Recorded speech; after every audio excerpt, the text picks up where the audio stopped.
Alrighty, well then I'm going to get started. And just for anyone who may watch at home later, my name is Samantha Wiltshire. I'm a tutor here at Sydney Art School, and I'm really excited today to take you through Establish and Maintain Safe Creative Practice, CUAPPR505. In this assessment task, we're going to be looking at a number of different things. In particular, understanding roles and responsibilities in the workplace related to safety, identifying risks and hazards, minimize, remove or manage risks. We're going to be practicing safely as professionals, and we're not going to need to do any art making for this particular workbook. So what you may all like to do is to actually have your workbooks open on your screens in front of you so that you're able to walk through it with us today so that we can all submit at the end of the Zoom chat. Alrighty, so starting with items 1 and 2, just a little bit of background information. When we talk about WHS, we're talking about workplace health and safety. That's what that stands for. And when we think about work health and safety, we should be thinking about everyone who's involved in the art making process. So that includes management, tutors and assessors, students, and also clients and visitors. We want to make sure our space is safe for everybody who might be joining us in our workplace. So item 1, we're going to be doing on the slide together. So the first item, if you open up your workbook, is going to be about professional art-related environments. Just for those of you though who may be fairly new to using this system, when you go into your profile here, these are your assessment tasks down here in this column. So we're going to be selecting our first one today, and you can start your attempt. I've already started previously, so for me it will be resume attempt, but you can begin your attempt. So item 1, choose 3 professional art-related environments an art worker may work in that have work health and safety requirements. Keep in mind that for this question, they're asking us for art-related environments. So just because one of these environments might also have its own set of work health and safety requirements, that doesn't mean that it's art-related necessarily. So would anyone like to have a go at suggesting which of these might be the correct option? Oh, and actually my mistake. It should be 4. 4 professional art-relating environments. Who would like to have a go? Feel free to turn on your mic, otherwise I'll pick someone. Here we go. How about Sammy? Sammy, would you like to suggest what one of our answers might be?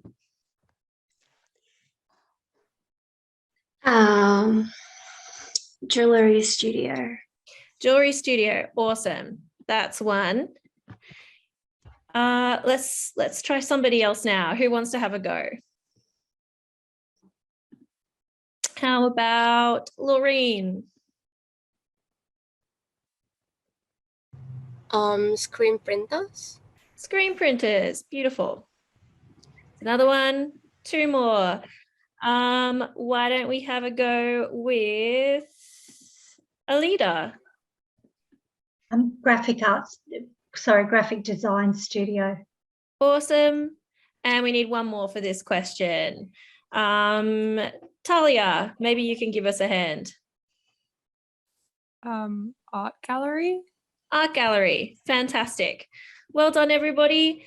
Too easy, first question done. Let's move on to the next part of this assessment task. So items 3 and 4 are all about using art making materials. So anytime you use a new material, it's really important to fully understand the risks involved before beginning. So some particularly risky materials you might use when art making might include some of these. So sometimes artists might use resin, solvents, paint, sharp or heated equipment like chisels and maybe soldering irons, and also fixatives and sprays. So you might be able to think of some others. Can anyone else think of another particularly risky art material that we might use? No, that's all right. We'll move on to the question related to this task. So if we go down to, if we go down to item 2, list 3 potential hazards that you may encounter when producing your own artwork. So thinking about those more risky materials you might be using, let's think of 3 potential hazards. I know that one hazard I encounter all the time is having to use fixative spray. So the risk could be that you could inhale the fixative spray. Let's think of 2 more. Who would like to have a go? Why don't we have a go with Rachel? Can you think of another hazard? Inhaling charcoal. Inhaling charcoal, yeah. So some people will blow on the charcoal dust when they're drawing, and that can be risky for those of us who might have asthma or other respiratory issues. So also, I think some people in the chat are having trouble finding the assessment. Having trouble finding the assessment, no worries. If that's the case, here we go. Let me take a look at the chat. Some people can't find the assessment task, no worries. So can anyone explain to me where they are on their page, where that might be happening? I can try. You can try, yeah. So if I'm on the main Accelerate profile page, and then I go to assessments, I don't see assessments. Yes. You can't see them. You could try clicking over into these other sections and then back to this one. Sometimes they take a little minute to show up when you first log in.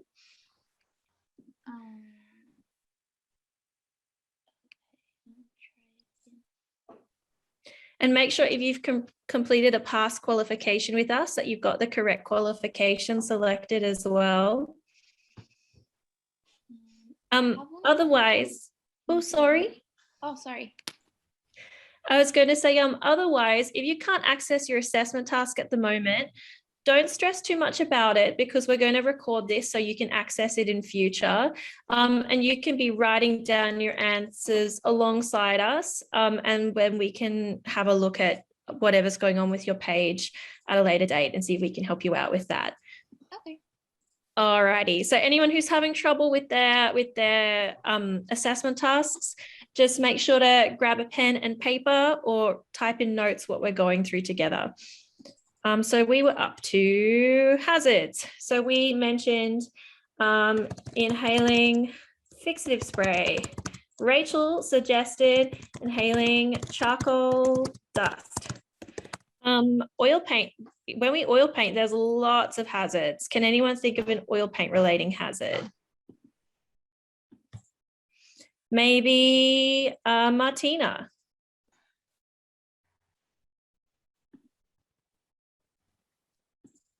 Or if not Martina might be having microphone. Hello. Oh, there you are. That's okay, Marty. Can you help us out with this last bit here? We're thinking of one more potential hazard we might encounter when we're using art making materials. Cutting yourself with like a pencil. With a pencil? So yeah, if we're using sharp equipment. Oh, when you're sharpening the pencils. When you're sharpening the pencils, absolutely. If you are using something like a blade to sharpen your pencils, you could for sure injure yourself. Or if also you're doing anything with a chisel, for example. Yeah. Oops, not wanting to let me type. Cutting stuff with chisel or blade. Those are some great suggestions, everybody. Awesome job. Thank you. So no worries. We're going to move now on to item 3. So item 3 is asking us, where would you find safety information about any new materials you're using? Can anybody think of some examples? Where might I go if I'm using something for the first time to find out how to use it safely? I'm going to make a suggestion. Well, I'm actually going to give you a hint. I've got here, can everyone also see my face in the gallery view? I've got here a bottle of Art Spectrum odorless solvent. Can anyone notice anything on this bottle that might help us answer this question? The label. The label. The label, beautiful. Yeah. So labels all the time on products give us warnings and instructions about how we can use those products. Labels on products. Let's say my product is missing the label. Where else might I find that same information? Where could I maybe go online, for example? To the manufacturer. Yeah, website. Yeah, well done, Trish. So I could go to the manufacturer's website for sure. And that would probably, hang on, is it asking for a number? We always got to be careful to make sure that we're giving it the correct number of examples. Where would you find safety information? No, it's not asking us for a number. So we could submit that and that would be totally acceptable. But just for fun, can anyone think of anywhere else?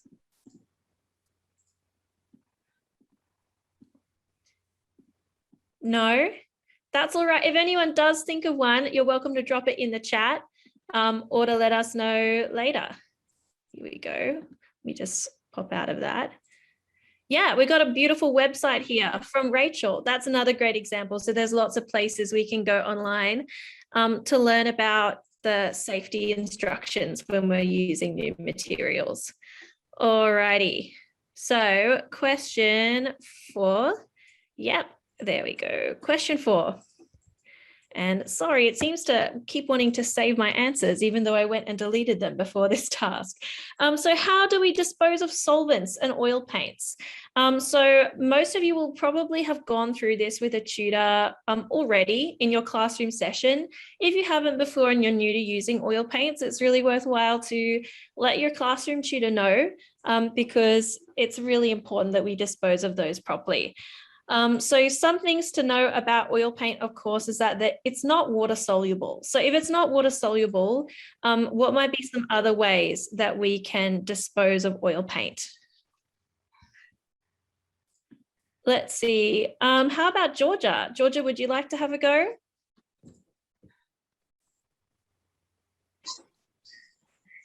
Paper towel. I don't know. I haven't used oil paints. That's okay. That's actually fantastic. Perfect. Well done. Oops, sorry. I think you were going to add to that. Oh no, all good. It's fine. Alrighty. So we could wipe oil paints with paper towel. And I would also recommend that we use solvent for that as well, because again, it's not water soluble. Water's not going to help clean our paints. So with paper towel and wash in solvent. Fantastic. But then we have another problem. What do we do with the solvent? Can anyone recommend what we might do with the solvent? How about Joe?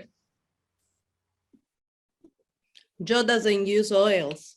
Joe doesn't use oils. Of course. Sorry, Joe. I'd forgotten. It's okay. I know because we've been talking about it before. So apparently the solvent can be left in a jar. So all the paint will go in the bottom and can be reused many times. And I guess that's the solution. Fantastic. So we can actually reuse our solvent by leaving it to separate. So what we mean by that is if you leave it in a jar, a nice sealed container, the paint material can settle to the bottom. We can actually reuse the solvent at the top. But also if our solvent gets really bad, we need to get rid of it. What can't we do with it? Who knows what we can't do with our solvent? You can't put it down the sink because it will go into the waterways. Exactly. So we need to make sure not to dispose of solvents down the sink. Fantastic work, everybody. Awesome job. Sometimes the trick with these questions is that the most obvious answer that first pops into your head is often the correct answer. So a lot of times I notice that students tend to really, really overthink this. So try and, especially for these beginning diploma level tasks, try and keep it simple. So let's take a look at what comes next. Alrighty, so let's have a think about personal protective equipment, also known as PPE. So I've got here some examples of personal protective equipment that we might use in a studio environment. So we might use protective glasses or goggles. We might use aprons or protective coverings. We might wear enclosed leather shoes. We might use gloves. And we also sometimes might use masks or some sort of respiratory assistance device. So there are also times though when we might be able to make physical changes to our environment for our personal protection as well, rather than just wearing equipment. Can anyone think of physical changes we could make to our environment? Maybe opening a window or turning on a fan. Beautiful, yeah. If we're using something like solvent, which we can breathe in, or spray fixative, we're definitely going to want to make sure we have good ventilation. That's an awesome example. So now we're going to go on to item 5.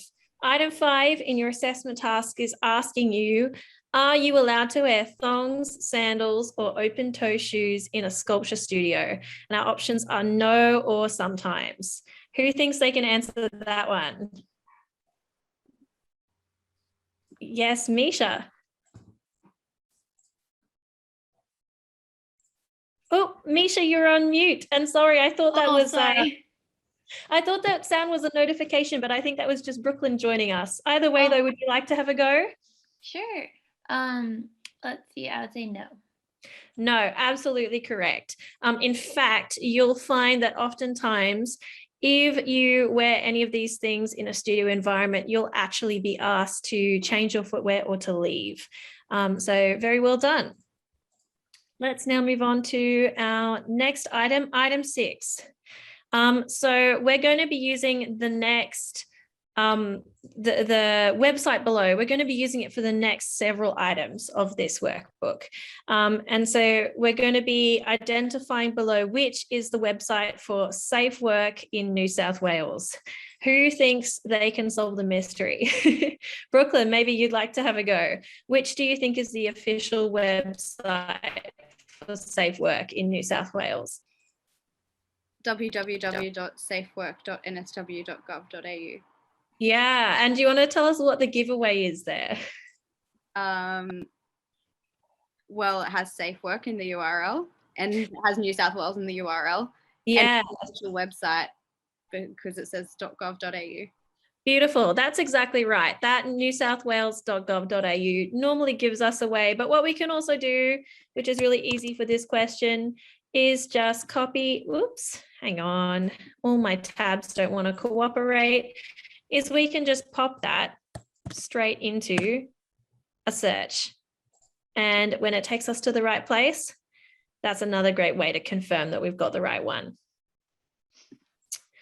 Alrighty, let's move on. So for items 7 to 9, as we discussed earlier, we're going to be using the Safe Work website. And I've actually got another link here, which can take us to learn more about some of the responsibilities that we might have in a workplace. So we're going to be using that in just a minute. So let's move right on to, nope, it will be in my PowerPoint. To questions, where's my questions 5 and 6 gone? Oh, here we go. That's 5 and 6 there. We're up to question 7, which again, for those of you who've just arrived, it seems to be saving my answers. So I'm sorry about that. So using this website, you guys might want to open it on your own computers so that you can have a browse. Let's name 3 types of workplaces in the category for art and recreational industry. So if I go over to the website, and oh, hang on a minute, it's given us the specific link to that page. So let's go to that specific link. Here we go. Arts and recreation services engage in artworks, live performances, events, exhibits, as well as sporting, recreational and amusement activities. So businesses in this category may include museums, art galleries, heritage houses and places, botanic gardens and zoos, national and state/territory parks and nature reserves, artists, musicians, writers and performers creating original work, live performance providers and producers, including opera and ballet company operations, orchestra companies, theatre and music productions, and theatre restaurants, performing arts venues, including rehearsal venues. So that's a really wide variety of different industries that fall under this category. And all that question is asking us, if we go back, is to name 3 of those. So let's pick 3 together. Who would like to pick our first one? I will. Art galleries. Art galleries, beautiful. Well done, Trish. Let's pick another one. Museums. Museums, awesome. Museums, and we can go back and we can double check ourselves if we need to. And one more. Let's try. Ooh, who was that? That was Joe. I miss theaters. They closed them. So Theaters. Yeah, I miss theaters too. Here we go. Theaters. Awesome. Those are fantastic answers. Also, I had someone ask me previously, you know, what about, for example, if I'm working from home, if I'm an art or a crafts person? And in this website here, we'll find that it specifies including rehearsal venues, and it also specifies that you can be an artist, musician, or writer creating original work. So regardless of where you're working. So that would count too, actually, if you were to include your own workspace at home. Alrighty, now it's asking us to name the 2 of the most common types of injury. And I believe it specifies that in this answer section too. So, but you know what, just for fun, before we do that, let's see if we can guess. Who can guess what they think the most common type of injury in those sorts of workplaces might be? Jazz, why don't you have a go? I've already looked at the website, so I know the. Oh, that's okay. Just give us one anyway. Hearing loss due to noise. Hearing loss due to noise. Awesome. So if we think about the fact that that's not just at an art studio, but also in places like theatres, it makes a lot of sense that noise would be a factor. But let's think of another one. Let's see if we can guess. Who hasn't looked at the website yet? is it just physical, Sam? Pardon? Is it just physical injury? Yeah, that's right. I think I saw a hand up just before. Would you like to have a go? I don't know, busted foot. Can you hear me? Yeah, I can hear you, Ryan. Okay, what was good. that? I was having trouble with my audio before and I'm a little late. I was trying to figure it out. What particular kind of work are we talking about?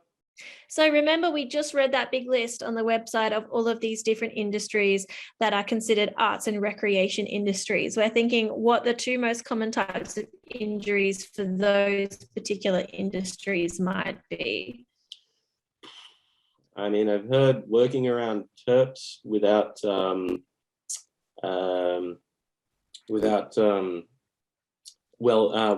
ventilation can be bad for your health. Absolutely, it can, although keeping in mind the variety of different industries other than just kind of directly fine arts related industries that were mentioned on that list, it's probably not going to be common for that to happen to someone in, for example, a national park or a museum or a theatre. So let's think of something a little bit more general than that. Would someone else like to have a go? You guys are going to, who was that? Ailey. Ailey. Yes, Ailey, what do you think? Falls, sleep. Yeah, absolutely. Falls and slips. That's a great point. Whoop. Falls and slips / trips. So if we think about the variety of industries, that could happen in any of those environments. So I think you're likely to be right, but let's take a look. Yep, falls, slips and trips. Hearing loss, and we've also got sprains and strains due to repetitive movements. Those are some of the top causes of injuries. It's only asking us for 2, so that would be just fine for that question there. And Where are we up to? We're down here. Alrighty. So now we're going to think about item 8 of 13. Under the Work Health Safety Act, what is a PCBU? And to answer this question, I'm actually going to go up to my previous link, if I can find that. Nope, too far. Where did it go? Interesting. Here it is. So I'm actually going to copy and paste this URL here. But you could also actually, in the previous website it recommended, they actually have a search engine. So we could also just search PCBU in here. And that should give us our answer. So our definition here, according to Safe Work, is a person conducting a business or undertaking. So that's anybody really engaging with any of the art making or in that environment. So that would be the answer to that question. But if we wanted to find out more than just that, this link here on my PowerPoint presentation is a great way to do that.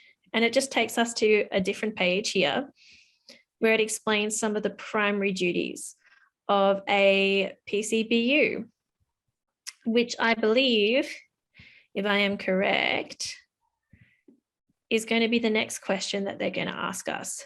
So list 3 things a PCBU must do to ensure people's safety in a workplace. Let's take a look at some of their responsibilities so we can come up with an answer. So some of their responsibilities include provision and maintenance of safe work environment, provision and maintenance of safe plant and structures. By the way, plant, because this confused me before, plant just means the location where you're working. Provision and maintenance of safe systems of work, safe use, handling and storage of plant structures and substances. Provision of accessible and adequate facilities, for example, access to washrooms, lockers and dining areas. Provision of any instruction, training, information and supervision. Monitoring of work health and conditions at the workplace, and maintenance of any accommodation owned or under their management and control to ensure the health and safety of workers occupying their premises. So we don't really have anybody actually staying on our site. That one's probably not the most relevant for us. But thinking about all of these different responsibilities, what do you think? No, it's already got my answers in again. Ignore that. What do we think some of the things that PCBUs could do might be to ensure workplace safety? Make sure everything goes back in its right place afterwards. Awesome, well done. So we're going to make sure everything is stored correctly and maintained. Just copy and paste stuff from that list. You could. I think what it's asking for you to do here is to take that list of responsibilities and think more about practically what someone could literally do in order to achieve those different, in order to meet those different requirements. So what's another thing that I might do if I wanted my staff, for example, to correctly store and maintain things? What could I do around the studio to make sure that that happens? I could maybe put up signs. Does anyone else have another idea? Labels. Pardon? Labels. Labels, yeah. So ensure clear signs and labels. Beautiful. What's something else that I would need to do if I was a PCBU to meet those requirements? You might like to refer back to them. I know we went through them pretty quickly. Can I say something about the signs and labels? Yeah, you sure can. One thing that is really useful, and we actually use it even in theater, is for any kind of tool, have a wall where you hang them and have the shape of the tool. Yeah, so we might use, as part of clear signs and labels, we might incorporate pictures or symbols, and that might be particularly inclusive maybe to people who don't have strong reading, writing skills. But what's something else? Something we haven't thought of yet that's not related to labels or maintenance? make sure that there's no tripping hazards. Yeah, absolutely. So ensure state of premises. Ooh, here we go. I'm speaking and typing at the same time. My brain doesn't want to do it. Premises. Ensure state of studio, we'll say, because my brain can't do that right now. Ensure state of studio is appropriate. And in brackets, we might write no trip hazards, etc. Fantastic. Well done, everybody. So now let's move on to our next question. Here we go. Get rid of all my previous answers. Okay, so I'm actually going to get some of you guys. Do question 8? Did we do question 8? Let me see. We're on question 8 currently. We've just completed this one here. My apologies. We skipped over to 9. Question 8. Everyone go back to question 8. My apologies. Alrighty. Question 8. I'm actually going to get 3 volunteers to look up the definitions of these 3 things. So we already did PCBU though. Who can remind me what a PCBU is?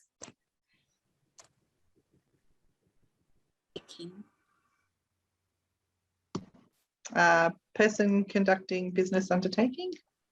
Beautiful. Person conducting business undertaking. Well done. Now let's think, what is an HSC? And no, we do not mean high school certificate. Who would like to search up HSC for me using that SafeWork website, using their search engine? Anyone? Health and Safety Committee. Perfect. Can you say that again for me, Ailey? Health and Safety. Health and Safety Committee.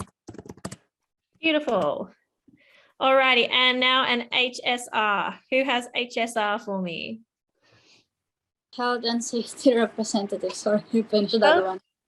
Well done, Ailey. Health and Safety Representative. Beautiful job. So now we've covered all 7, 8, 9. My apologies that they were a little bit scrambled there. Let's now hop down to item 10 to 13 is what we'll be moving on to next. So item 10 to 13 are all going to be about measuring and controlling risks. Okay, so in this next section, we're going to discuss how to measure risks, and we're going to complete a practical activity. And in particular, you're going to be asked to analyze your workplace, and that could be Sydney Art School, or for our purposes, since we're in lockdown, that may end up being your workspace in your own home. Okay. So to start off with, let's do a little warm-up exercise. Here's a picture of my workspace here as it was a few years ago. We're going to identify just from the picture some hazards. Who can see any hazards? It could be There's anything. a lot of clothes in the background. I don't know if those are clothes. They might be rags or bags of different art materials, but yeah, there's a lot of clutter going on. Could be a trip hazard. Yeah, absolutely a trip hazard. I probably could have done a much better job here. What else is going on here that could be a hazard? Is there a stool on the front, like on the lower right corner that is floor? Yeah, that's the arm of a rocking chair. And it's hard to see in this picture, but it is actually sort of partially blocking my walkway. So that's another really bad example of work health and safety. Who can identify anything else in this image that could be a hazard? Georgia, why don't you have a go? Can you see anything that might be a hazard here in my own workspace? Your windows are closed. I don't know what you're using. Yeah, so it does look like back there that my windows are closed. So I should really have those open, especially I think I'm using acrylic here, but if I were using oil paint, that would be really bad. I should have better ventilation than that. And there's another much less obvious one. Can anyone think of?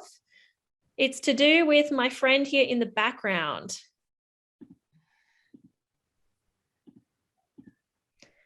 So I've got here my partner in the background, and he may not be informed about the work health and safety requirements of my studio. So anyone else I have in my studio, I should really be informing about the various risks and hazards that are present.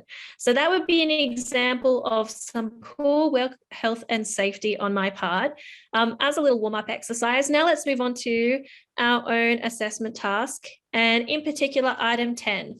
So we're going to look at a diagram now about risk assessment, and we're going to need to identify which of the following is the most effective control of risk. And our options here are administration, elimination, or PPE. Who can remember what PPE stands for? Personal protective something. Personal protective, you got the first two P's. What's our E? Protective equipment. Equipment. Equipment. Of course, should know, yeah. So those are our three options. Let's take a look at this diagram now and decide which of these is going to be the most effective control of risk.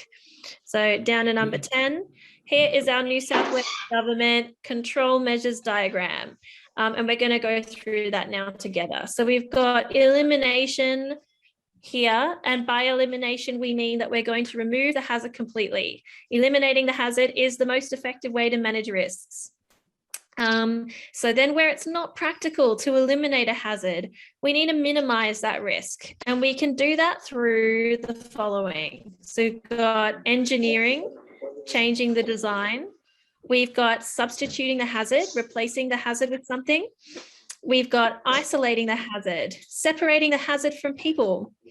And then we need to minimize any remaining risk by using administrative controls. So here we've got administration, health and safety procedures and policies. For example, staff training, safe work procedures.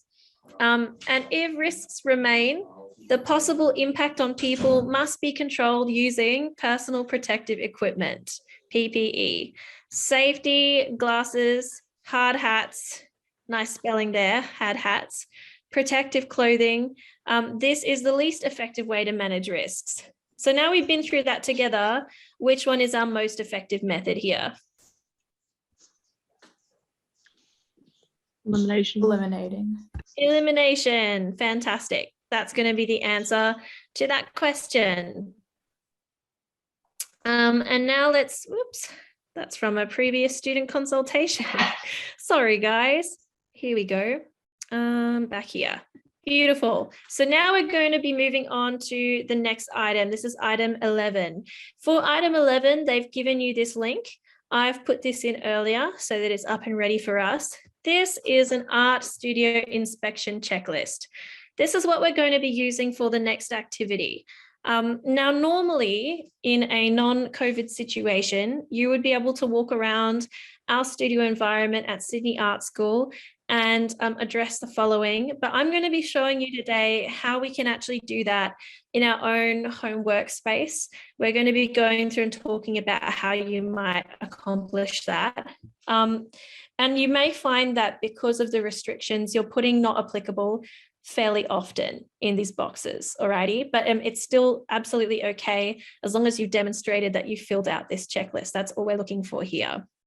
All right, so if you're looking in your own studio space, you might have some extinguishers, maybe not directly in your studio, but maybe the next room over in your kitchen, for example, and you could completely and easily check that they're clearly marked, that they've been serviced in the past 6 months, and that the area around them is clear and uncluttered.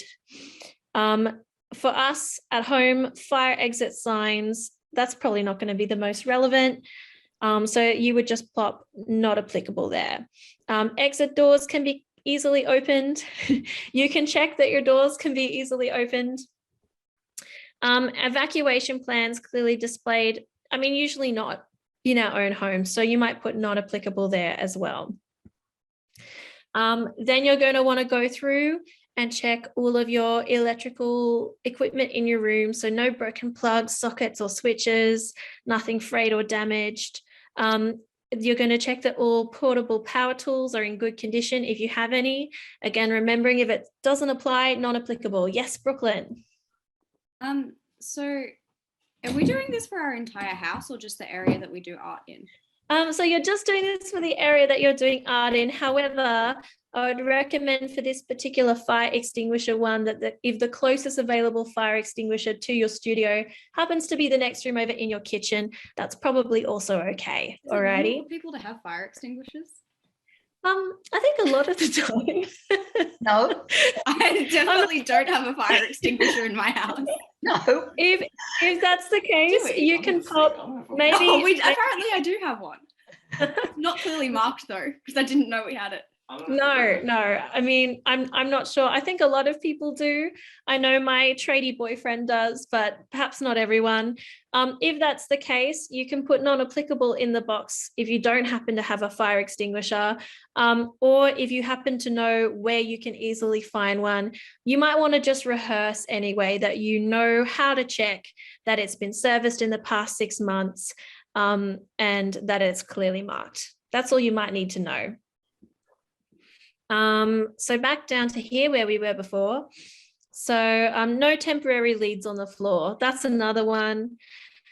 General lighting. Again, you can just check that your art studio space has adequate lighting or good natural light. No direct or reflected glare. You can check that your light fittings are in good working condition, which mine are not because my light bulb needs changing. And you might just put not applicable for any emergency lighting because we're not going to have any of that in our own home. Walkways, just checking your walkways are clear, whether that be just the entrance into your studio space, or where you're walking and moving around, maybe your easel or your main desk. If you don't have stairs, don't worry too much about that. You can just pop non-applicable there. Rubbish, fairly self-explanatory. Just check that there's a place for you to dispose of things in your space, that they're emptied, and you don't have to be honest if you don't change your bin regularly. You can probably just select that it is anyway.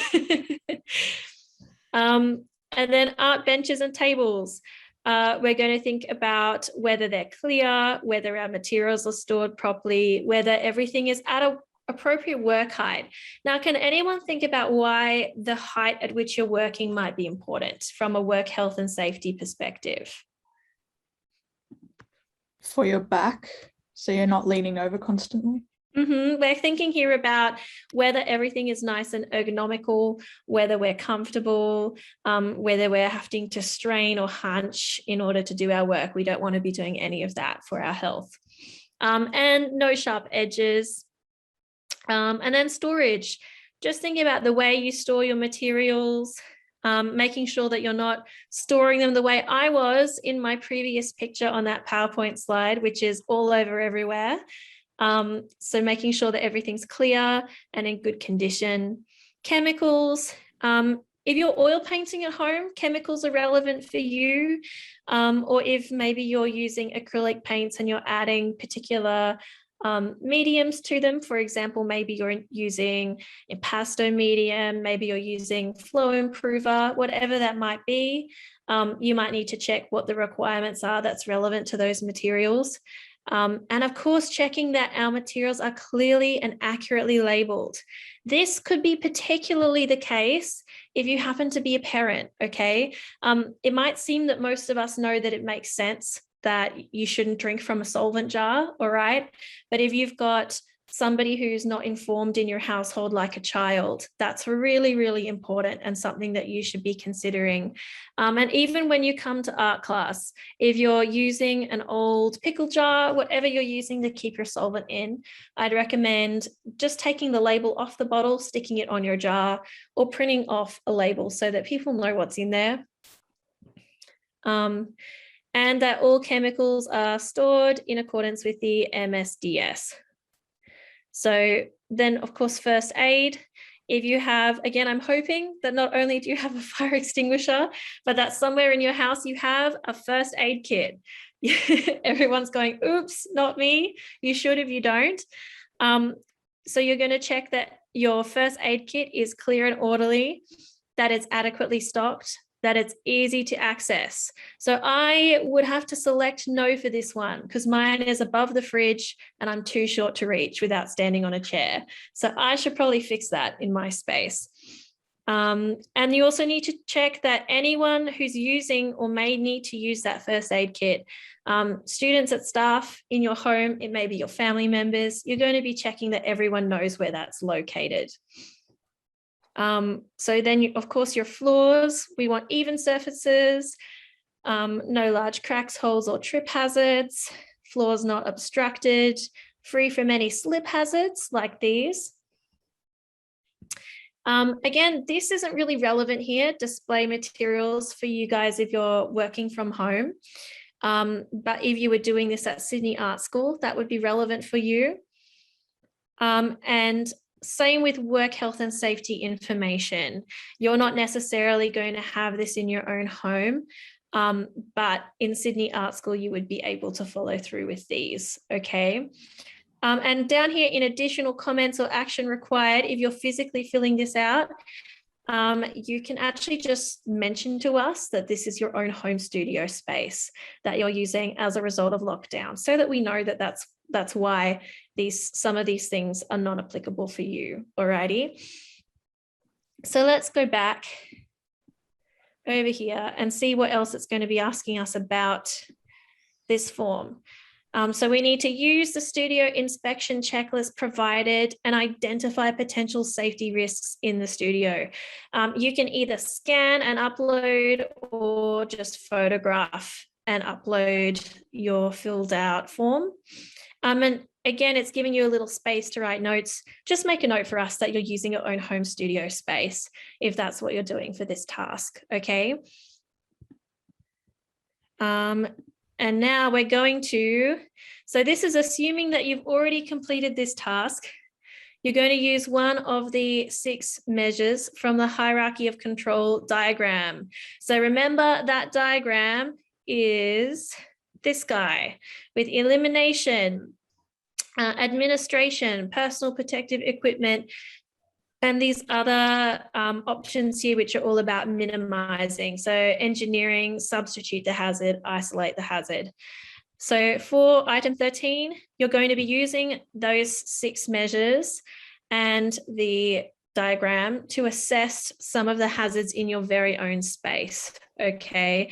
And you're going to need to assess how you would control your hazards. So you're going to need to offer a solution. You're not just going to identify them here. You have to solve them using that diagram in order to get a satisfactory result. So let's have a go at that now. Who has already a hazard that they know for a fact exists in their own workspace at home that we can address using that diagram? I don't have a light because I do all my work outside. Beautiful. So we can mention that you have poor lighting. And so now let's use one of the 6 control measures from our diagram to suggest a solution. Where are we? Here we go. Nope. Here we go. So what might be an appropriate course of action to address that problem? Wait, can you scroll down? Yep. Maybe administration, because I just do all my work during the day instead of at nighttime. Yeah, so we could use administration. Another thing that we could use is engineering. We could change the design and we could install a light in your workspace. I can't because I'm in a rental. Well, what we could do is we could place an order, since we're in lockdown with Officeworks, we could order ourselves a nice desk lamp so that we've got... There's no PowerPoints anywhere nearby.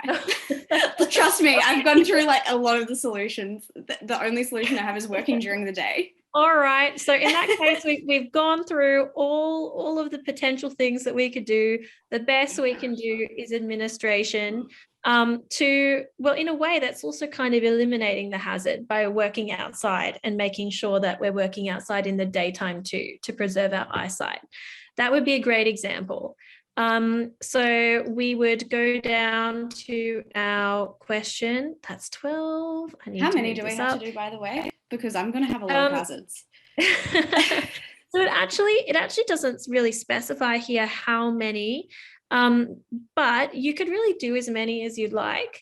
And I actually think that this is a really beneficial exercise that you guys should really spend some time on, because oftentimes it goes without saying that, you know, if we're in a studio environment where there's a legal obligation for them to make it safe, it goes without saying a lot of the time that we're safe working there. We don't often think about our own workspace at home. So I actually think that every single one of you, even if you're using Sydney Art School to fill out that checklist, should also actually do one for your own workspace at home. So poor lighting, we're going to eliminate the problem by working outside with good natural light. Beautiful. Why don't we all do an example? Would everyone be open to going through each one of us individually and giving an example? Yeah, we'll see how we go. If anyone doesn't want to, you can just say pass. But Trish, why don't you have a go? Yep, actually, I was going to mention, because my a cluttered workbench is my main problem. Beautiful. Let's write that one into a cluttered workbench. You and me both, Trish. Yeah. How might we address that problem? Cleaning it up. Uh-huh. Yeah, no, putting some things, I've been thinking about it, putting some things away in a cupboard or under the bench in boxes. So we might use a combination of two here. We might use elimination, and we might also use design, because we might be, at the same time as removing the problem, we might be putting in place design solutions to address that problem. So put better storage facilities in place. Beautiful. Let's see who's next. Ryan, would you like to have a go? I have cords everywhere. Cords everywhere. And yeah, they're often a tripping hazard. Beautiful. Tripping hazard. Definitely. So I guess it would be engineering, i.e. taping them down to the floor where you can't, arrest them to the wall. Well, and yeah, that's my bad. I wrote design, but actually we need to write engineering here in order to be directly referring to the hierarchy of control diagram. So your marker would probably know what you mean, but it's always better just to back yourself up by using the language from that diagram, so we know that you're utilizing it in your answer. Sure. So how would you engineer your way out of that again? I would use a lot of tape to tape cords down to the floor. A lot of tape to secure cords. Beautiful. How about you, Joe? What's a hazard in your workspace at home? I think my flatmates. It's just a hazard in general. Well, I do have another way to organize space. I do organize space for many of them, but they are a lot because of the general areas. But definitely if I paint in a place that is not my room, someone is gonna touch it. Like it happened many times. So like, okay. So too close, and yeah. And that, as you said, that you had someone in your studio that may not be aware. So not being a studio, I think people that are not aware or how manage the space, it will take a lot of time to put back things and also to repair them if they are damaged. Beautiful. So using our diagram, if we're thinking about our roommate, why is our roommate a hazard? They're not informed about work health and safety. How might we address that problem? Using one of these, but that's not possible. Yeah, administration, absolutely. Staff training. Your roommate might not be a member of staff, but they're certainly using your space. So we can train them about work health and safety in order to address that problem. So let's go back down here. We're going to use administration. Train roommate in work health and safety. Beautiful. Alrighty, let's see who's next. In this view, I can't seem to see some of your names. But my friend in the black beanie with the headphones. What's a hazard in your workspace?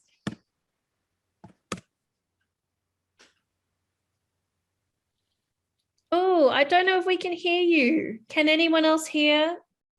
No. No? Maybe you could pop it in the chat for us. Would you like to put your answer in the chat? Is it working now? Yeah, there you, oh, Okay. and Georgia, there's your name. Yes, Alrighty. Georgia.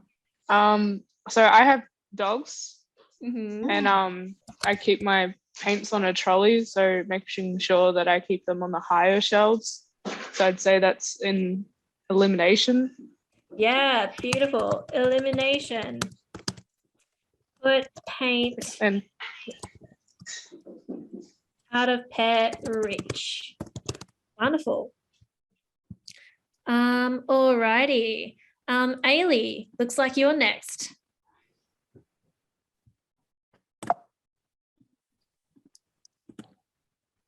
Oop, I don't think we can hear you, Ailey. Hi, hello. Can you There hear me? you are. We can hear you now. Yep. Yeah, and my answer in my assessment is eliminating, and it is concerned with the materials like paintings and solvents. To avoid hazard after painting, I'm concerning about the after the artwork is to eliminate all the hazardous chemicals like properly disposing those used solvent right away and all the materials in your studio. That's my answer. And waste right away. Absolutely. We can eliminate some of that, the hazards that are presented by those chemicals by making sure that we don't leave them out for long periods of time. That's a great example, Ailey. Alrighty, Marty, what's your hazard in your workspace? Sorry, my microphone's Okay. really bad. Just like stuff on the floor. I don't know. Stuff on the floor. Yeah, that's a great Like example. when the paint goes everywhere and then the floor gets all slippery and you have to clean it up. Oh. Okay, so why is it's not letting me type. Here you go. Clutter / liquid on floor. So that is a trip and a slip hazard. My goodness, Marty. Thank you. So how are you going to address that hazard? Probably just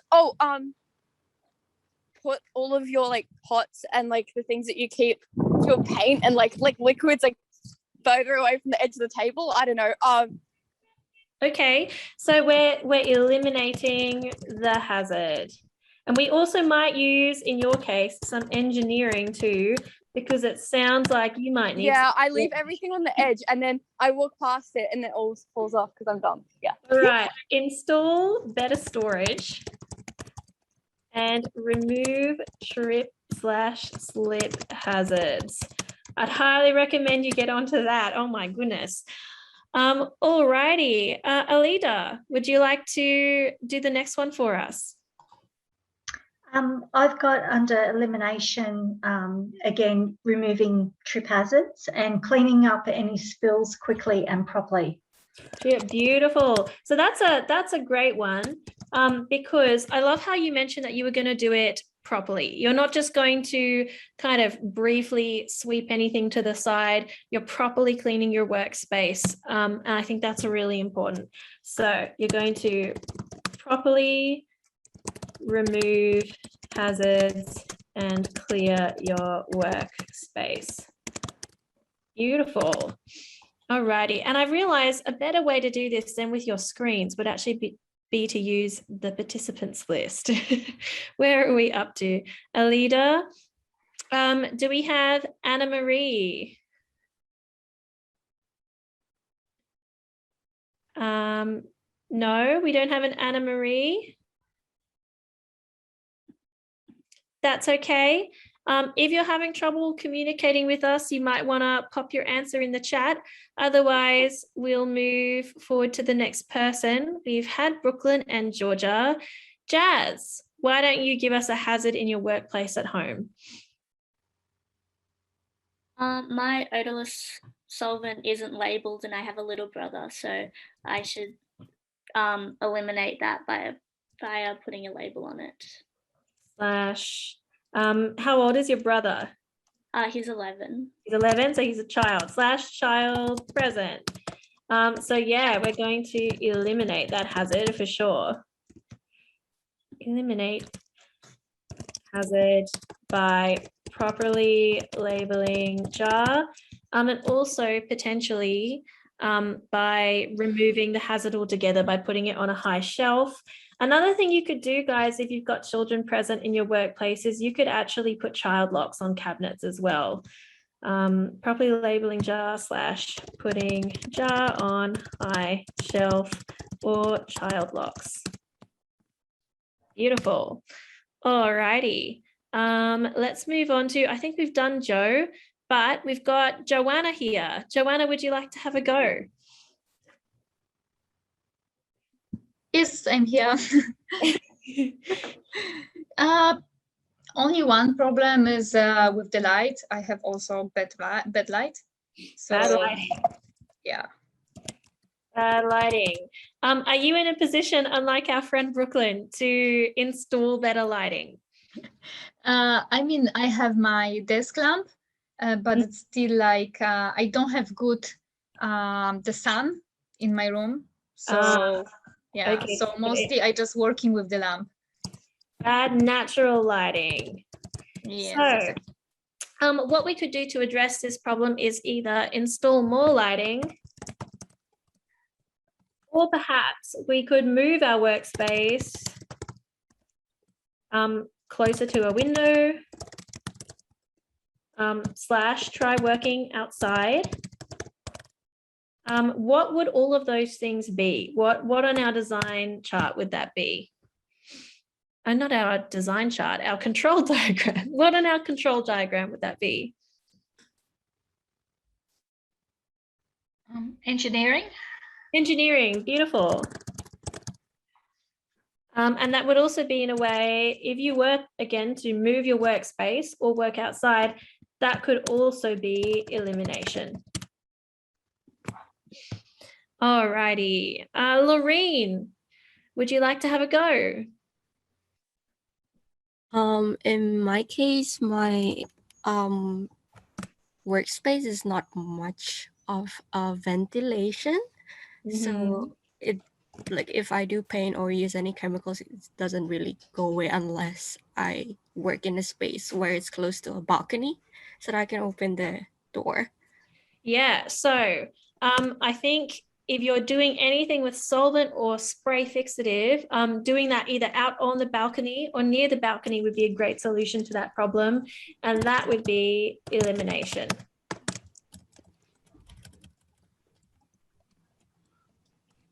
And many institutions will actually use balconies for spray fixative. So for example, at the College of Fine Arts at UNSW, there is a balcony that's designated for the use of spray fixatives with signage. Alrighty, who is next? We've done Martina. How about Misha? Would you like to have a go, Misha? Sure. I would say probably ventilation. We have like a little art room, and so I guess it would be engineering. Maybe bring a fan in, open some of the main windows so that like if I'm using solvent or any kind of oils, it would be easier to ventilate. Absolutely. So just be careful though that you're opening windows, of course, too, as well as just using that fan, because otherwise you're just kind of circulating what's already in the room. But combined with opening those windows, that's a great solution to that problem. Who are we up to next? That was Misha. Nadine. Nadine, would you like to have a go for us? I have a cat, so sometimes she like walks on my desk. And I also have bad lighting. Pet present slash bad lighting. Beautiful. So what could be some ways you might address that?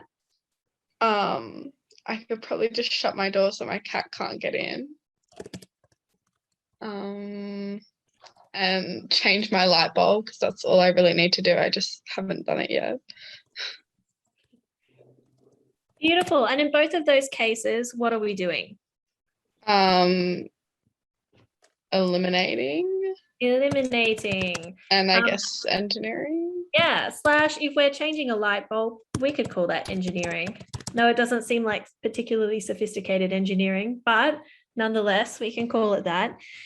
Alrighty, who are we up to now? Rachel, have you had a go yet? Not yet.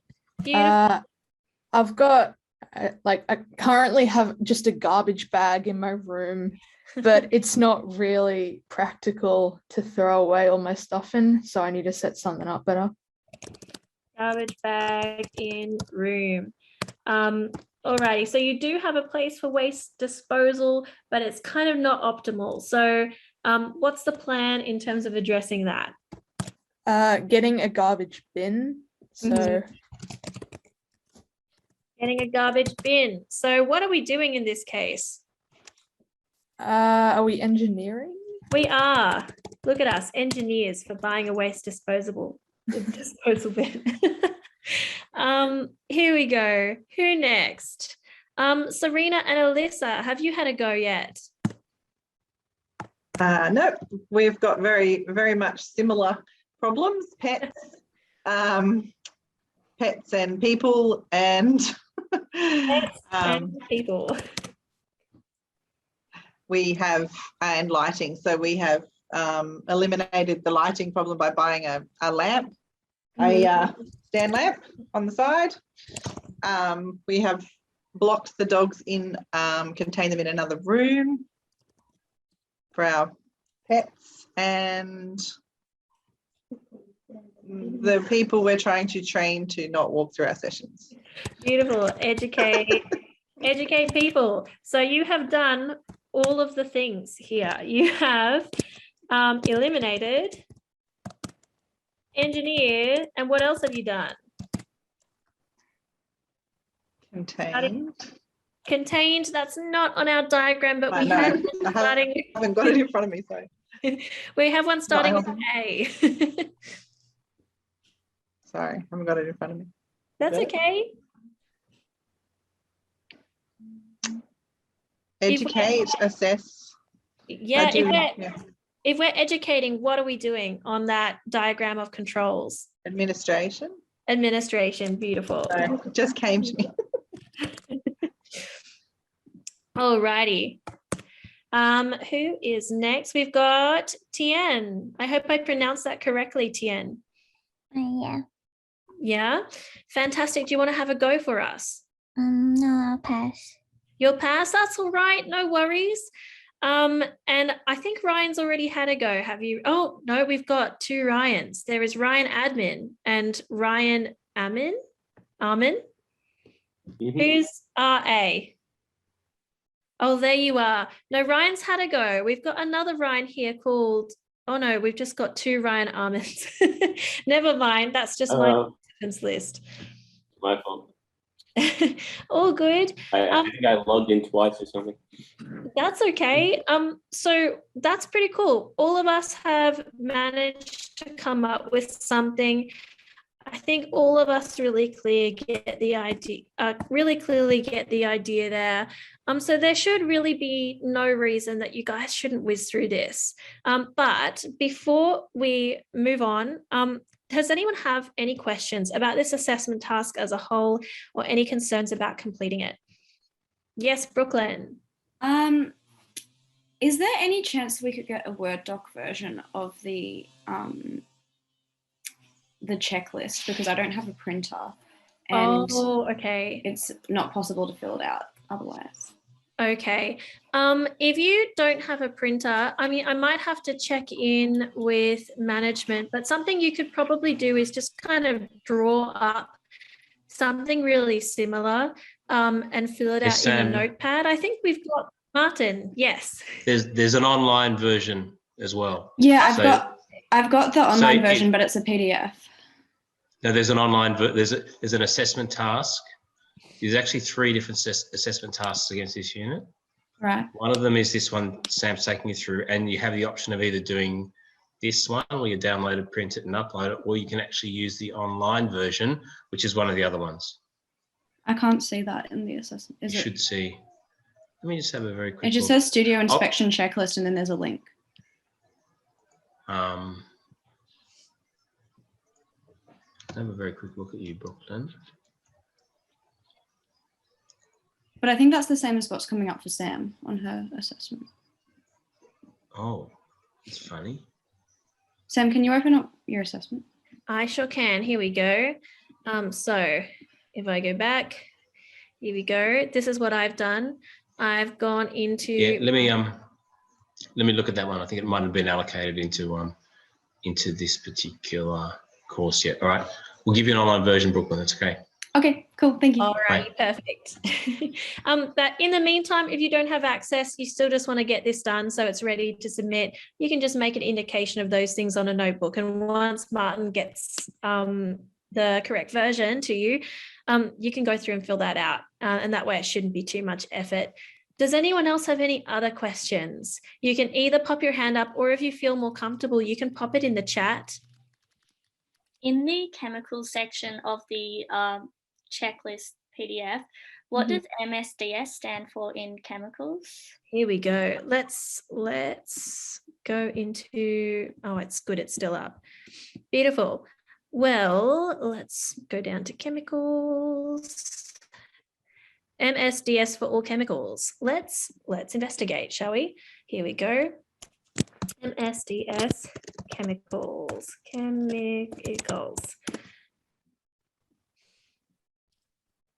MSDS for chemicals. Must you have, what types of chemicals must have an MSDS? Must be developed for hazardous chemicals. Oh, can you give us some more information about that? Safe work. What is this here? Does this tell us about MSDS? Let's investigate. Can we search file, go on edit, find? Go back to your Google search, Sam. Go back to my Google search. Did I just go right past it? There was one that said search for, right down the bottom of the screen. What is an MSDS? Try that. What is an MS? Wait, where? Oh, what is an MSDS? That's better. I just didn't see it. Thank you, Martin. The MSDS lists the hazardous ingredients of a product, its physical and chemical characteristics, for example, flammability and explosive properties, its effect on human health, the chemicals with which it can adversely react, handling precautions, the types of measures that can be used to control exposure, etc. That's what that is. And you know what? That would actually be a really great example for one of the other questions we had in this assessment task. In one of these other items, we were asked where you would find safety information about using a new material. And the MSDS would be a great example for this item up here as well in that case. Great question. Thank you for that. Does anyone else have any questions? Remember, it's totally okay to put them in the chat if you don't feel comfortable. Is the actual assessment pardon, is answering, sorry. Could you just repeat your question? Sorry, Ryan, I misheard you. Certainly. Is going through all of these questions and typing in the answers, is that the actual assessment? That's the actual assessment. That's all it involves. So if you're feeling a bit hesitant, this goes for everyone. If you're feeling hesitant to start an assessment, I would really recommend just jumping in and taking a look. All right. One of the things that's great about these is that you can have multiple attempts. All right. And you can go in multiple times, come back to it, leave it for a while. It's not like you open it up and you have to finish it then and there. Okay. And I would recommend actually at the start of each term, taking a look through your assessment tasks and making a bit of an action plan, just seeing what's required and deciding, okay, what do I want to accomplish this term? And set aside those tasks. That way you know what you need to be producing with your tutors in your classroom. And that way you know also what questions to be asking to your tutors or to myself or Krista, perhaps in one of your assessment assistance consultations, which, by the way, if you're not familiar with them, some of the things that you can do if you're struggling with your assessment tasks. If you need help, you can contact myself or Krista. You can approach us in the studio, or because of COVID, that's not convenient. You might see our emails offering some of you assessment assistant consultations. If we've noticed that you seem to be needing to make a bit more progress, we'll often get in touch. But you can also just request those anytime that you want by contacting the art school, all right? And we'll make sure that you can get some assistance. And another thing that, again, you can do, remembering that there's multiple attempts, so you don't have to commit the moment you open the task. You're welcome to browse through and take a look at what's there. And also, if there's any problems with it, once you do decide to submit, again, we'll let you try again if something's not quite right. And we'll usually walk you through what the problem itself was. Does anyone have anything they want to ask about the kind of assessment process in general, or anything related to that? Sam. Oh, sorry. No, that's okay, Joe, or whoever was before Joe. First of all, as I don't have this assessment we're going through, I just may need that in some way. Oh, but okay. Is there a way to download assessments, or they have to be done online? So the current ones, Martin might be better at answering this question than myself. I believe there were some old versions of the assessment task called legacy assessment tasks, which you were able to download. I'm not sure about our present ones. Martin, do you know the answer to that?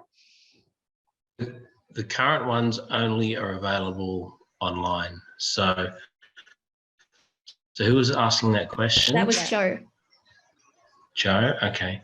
Joe, maybe we can talk separately about if you don't have access, easy access. And in fact, with the restrictions, it makes it more difficult because we've got 3 Macs in the studio specifically for people to be able to get on and do work on their assessment tasks. So maybe we can discuss how people in your situation might actually be able to do assessments if they haven't got access to a computer and log into their student portal. But they should work pretty well off a laptop, a desktop, a tablet, or even a smartphone. Smartphone's maybe not the easiest way of doing it, but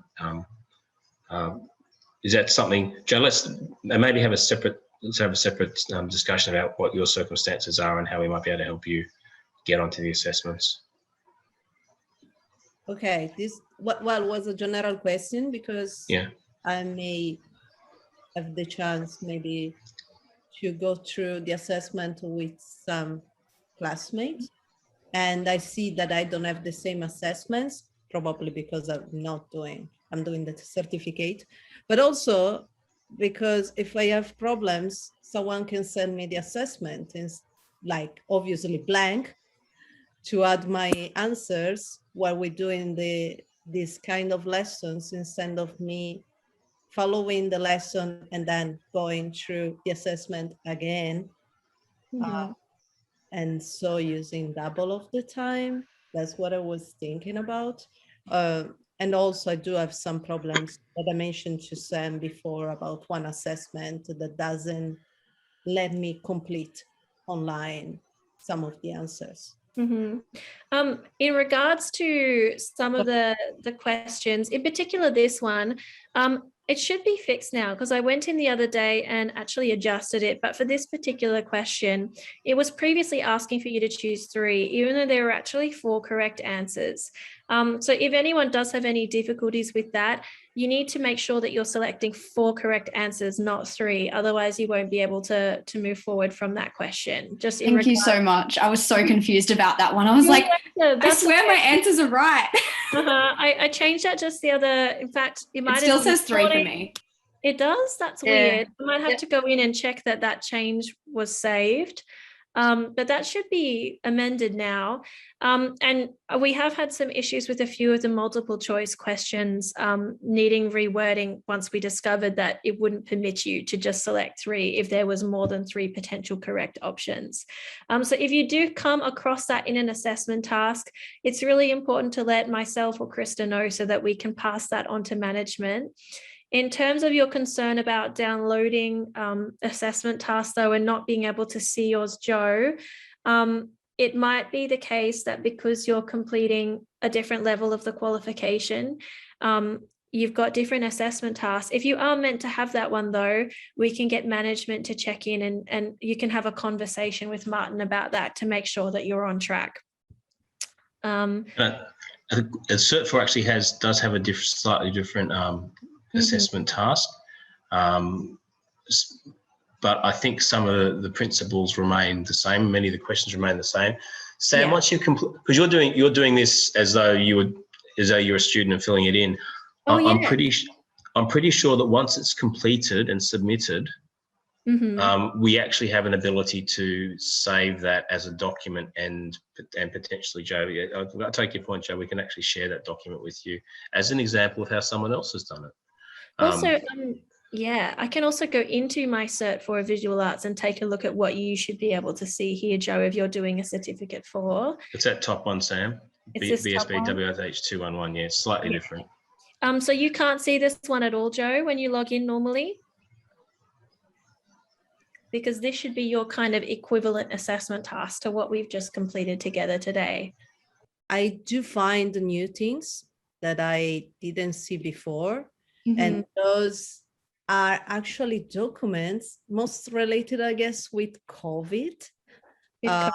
Situation. So they don't have a number. They are called SAS, online hazard report form or inspections checklist, and they are in my assessment now. They don't have a picture neither. So I was thinking maybe those are related to the hazard and the things we are doing, but they are not, because I just opened and they look like they are something that I should use if I have to report. They don't look like assessment at the beginning. That doesn't happen to be this here on my screen currently, does it? But I do not have the one that you're doing. I do have other codes on other, obviously. Like, okay. Some of them without code and some of them with the code. Okay, Martin might be able to help you more with that, but just keep in mind that what I just completed with you guys was for the diploma program, the work health and safety assessment task.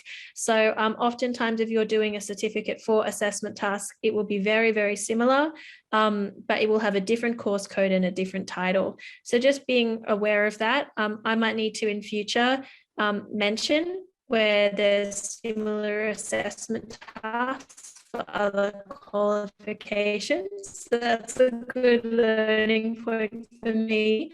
But Martin, I think will be required to assist you further with those other issues that you see some of these tasks. Alrighty, Joe?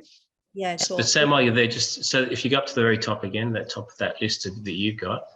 So the first one, BSB WHS 211, is the primary assessment task, which is similar to the one you were going through. If you scroll down to those 2 checklists that Jo mentioned she saw. Are these 2 here? Yeah, and these are the ones that Brooklyn couldn't see, and we've actually just added them to Brooklyn, in fact, the rest of the class. You do have the option, instead of downloading a document and printing it, using these online forms instead. So, and what we'll do is we'll actually make it clearer that they form part of that assessment task. So the title, and I can see where the confusion is. The title doesn't show that they're actually a subset of that main assessment task. So, but those are so that's the form that Sam went through, Joe. Yeah. Studio inspection checklist. That's the online versions. I do. So you can actually, yeah.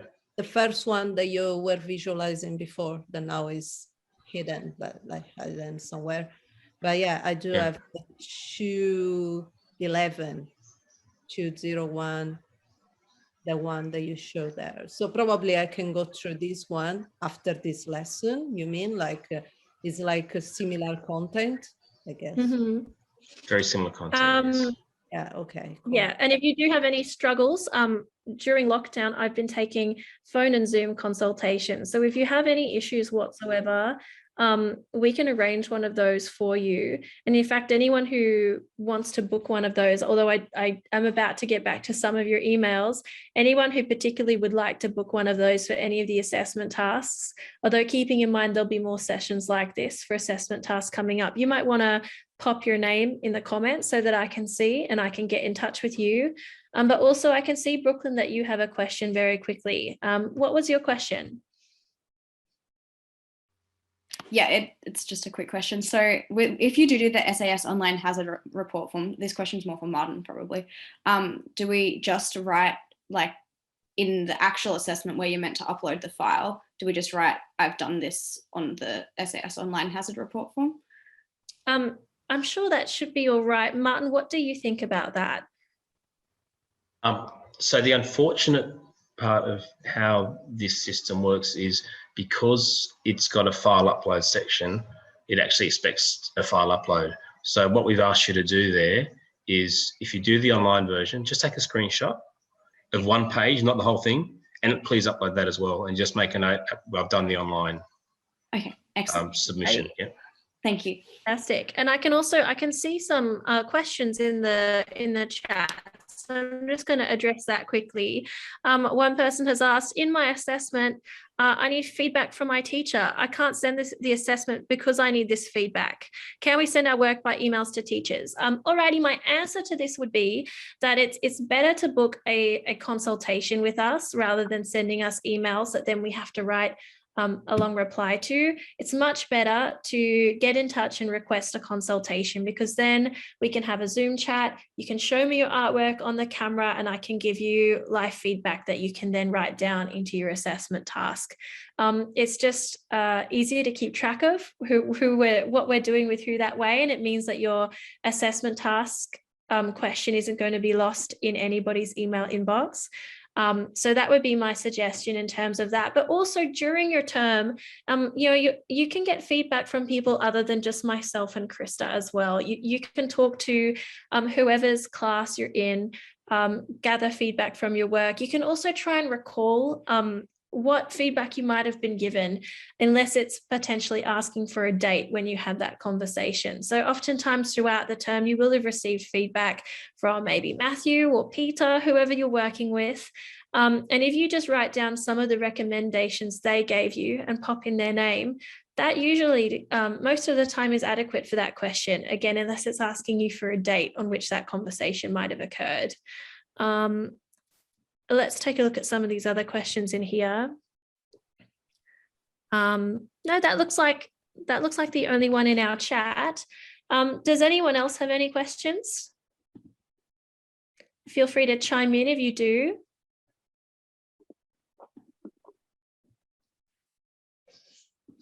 No, otherwise we might be drawing towards the end of this session. In which case we're finishing a little bit early today because it's a fairly brief assessment task, but I just wanted to say a very big thank you again for participating today in this online session. I really look forward to seeing you in future sessions. And again, if you do need an assessment assistance consultation, please reach out. We don't want anybody just kind of struggling in silence, alrighty? Okay, bye now.